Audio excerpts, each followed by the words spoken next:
வேதாகமத்திலிருந்து தேன் துளிகள். லெந்து நாட்கள்ல எப்படி நடக்க வேண்டும்? சுய பரிசோதனையுடன் நடந்து கொள்ளுங்கள். வேதாகமம் சொல்லுகிறது, எந்த மனுஷனும் தன்னைத்தானே சோதித்தறிந்து இந்த அப்பத்தில் புசித்து இந்த பாத்திரத்தில் பானம் பண்ண கடவன். 1 கொரிந்தியர் 11:28. முதலாவது, நேர்மையான பரிசோதனை. தேவனுடைய வார்த்தையின் ஒளியில கீழ் நம் இருதயத்தின் நோக்கங்கள் மற்றும் செயல்களை நேர்மையாக ஆராயும்படி லெந்து நாட்கள் நம்மை உற்சாகப்படுத்துகின்றன. தியானத்திற்கு புலம்பல் 3:40, 2 கொரிந்தியர் 13:5. இரண்டாவது, இருதயத்தை ஆயத்தப்படுத்துதல்.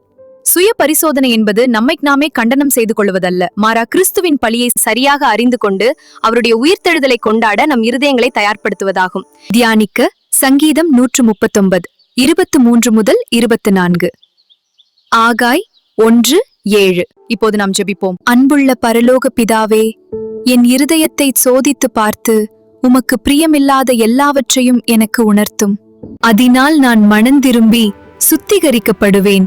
இயேசுவின் நாமத்தில் ஆமேன்.